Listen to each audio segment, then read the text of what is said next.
Você pode controlar o seu pensamento com a ajuda de Deus, com muita ajuda do Espírito Santo, apoiando-se no Espírito Santo. Você pode controlar o seu pensamento, mas não até que aprenda a fazer um inventário dos seus pensamentos, que eu chamo de pensar sobre o que você está pensando. Onde a mente vai, o homem a segue. Se você não gosta de sua vida, vá para casa, tenha uma reunião consigo mesmo e pense sobre o que você está pensando.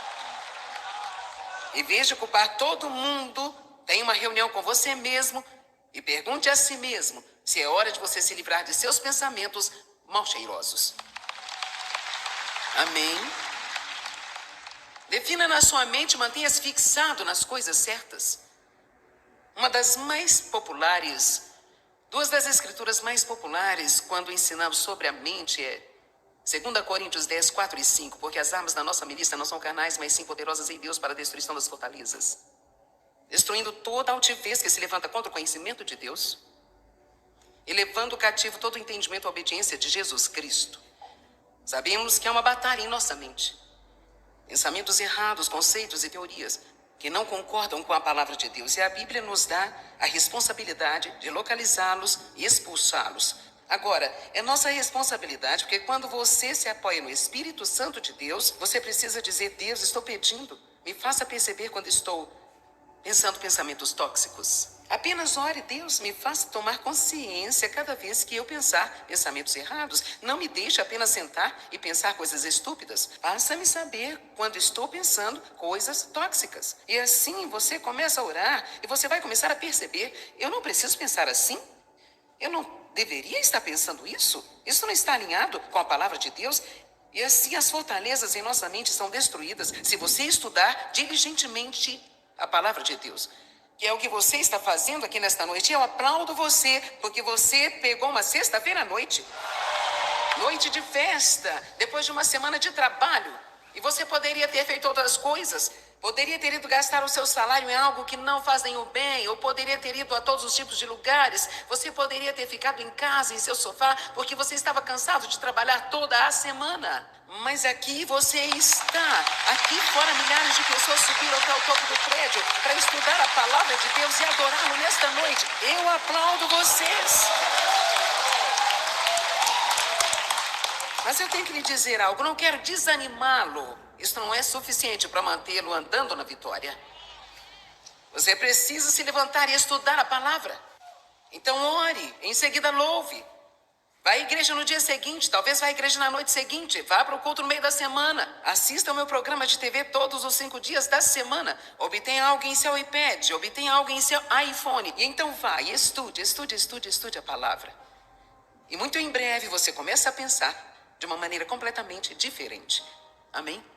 E sabe, uma coisa é ter algo pela fé, outra coisa é ter pela sua experiência. Uma coisa é ter legalmente, como eu chamo, há muitas bênçãos que são legalmente nossas, porque Cristo morreu, seu sangue foi derramado, ele selou uma nova aliança no seu sangue. E como crente nascido de novo, nós somos co-herdeiros com ele, temos uma herança. Ela é nossa legalmente, é nossa. Mas para que nós possamos possuí-la, às vezes torna-se um problema para as muitas pessoas. Os israelitas saíram do cativeiro no Egito, eles eram escravos no Egito. É equivalente a ser um escravo do pecado. Deus enviou-lhes um libertador, Moisés, ele nos enviou um libertador, Jesus Cristo. Então nós saímos da escravidão do pecado. Eles saíram da escravidão de Faraó e se dirigiram para um lugar chamado a Terra Prometida. Nós saímos da escravidão do pecado, ouvimos tudo sobre as promessas de Deus, começamos a aprender como apropriar delas em nossas vidas. Bem, os israelitas tinham que passar por um lugar que a Bíblia chama de deserto. Foi uma viagem de 11 dias em linha reta, em direção ao deserto. No entanto, levou 40 longos, miseráveis, dolorosos anos, antes que alguns deles entrassem na terra. A maioria deles não conseguiu entrar. Dos vários milhões de pessoas que saíram, cerca de 1,5 milhão com as crianças, muito poucos entraram na Terra Prometida. Josué e Caleb e algumas das crianças que não estavam na idade de responsabilidade, quando Deus se encheu deles o suficiente para dizer: vocês não entrarão na terra prometida. Agora, olhamos para a história deles e pensamos: que estupidez, que estupidez, que estupidez, que estupidez. Se era uma viagem de apenas 11 dias, como pode demorar 40 anos para chegarem lá? Mas precisamos acordar e cheirar as rosas hoje à noite e perceber que muitos de nós já rodeamos em torno da mesma montanha muitas vezes, e a minha palavra a vocês nesta noite é que temos que passar e nos mover rapidamente em direção à terra prometida. Então, eles pensaram que seus inimigos eram o problema. Foram os ismaelitas, e os heveus, e os jebuseus, e os cananeus, e todos nós temos os nossos eus. Você pode ser o mau marido eus, o vizinho ranzinza eus, o doença eus, a pobreza eus, o mal passado eus. Todos nós temos os nossos eus. E nós pensamos que eles são o nosso problema, o diabo eus, e o diabo, se ele me deixasse em paz, se isso, e se aquilo, outro. Mas quando comecei este estudo há muitos e muitos anos atrás, mergulhando profundamente, eu percebi muito claramente, a partir das Escrituras, que nós podemos aprender que o problema não foram os inimigos, porque, veja você, Deus estava ao lado deles. E se Deus é por nós, quem será contra nós? Não há nada neste mundo que possa nos derrotar se Deus é por nós. E Deus estava do lado deles. Ele lhes disse: se vocês fizerem o que eu estou dizendo, vocês podem fazer uma viagem rápida através deste deserto e desfrutar de minhas promessas. Mas eles não fizeram isso. Não foram seus inimigos, não foram os cananeus, os perizeus, os heveus, todos os inimigos. Não foram os gigantes da terra. Foi sua mentalidade errada e a atitude errada. Eles não sabiam como pensar da maneira que Deus queria que eles pensassem. Você absolutamente pode pensar seu caminho fora da escravidão e pensar o seu caminho para a liberdade se você aprender a pensar como Deus pensa. É impossível ter vitória e pensar como escravo. É impossível ser feliz e pensar com tristeza, com depressão. É impossível ser livre do pecado enquanto você pensa que está na escravidão do pecado. Há um grande exemplo disso encontrado em Romanos capítulo 6. Em Romanos capítulo 6, verso 2, como você pode viver para o pecado se está morto para o pecado? A Bíblia nos diz que quando Cristo morreu, nós morremos com Ele.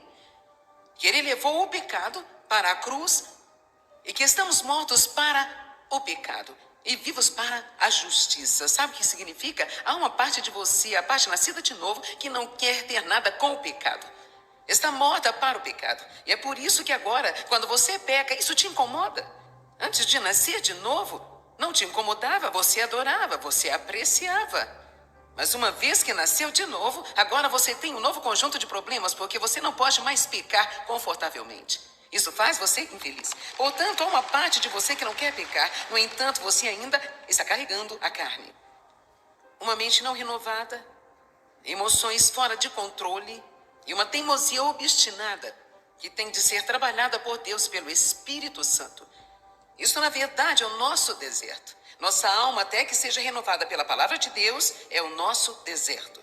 Temos que aprender a deixar Deus, que está em nosso espírito, invadir a nossa alma. Ele não quer apenas viver no pequeno lugar do espírito. Ele quer sair para a sua mente, suas emoções, a sua vontade, suas finanças, seus relacionamentos, seu entretenimento. E ele quer finalmente ser visto através de você como uma luz brilhante, para que o mundo possa olhar e dizer: você tem algo que eu quero. Vamos aplaudir o Rei da Glória.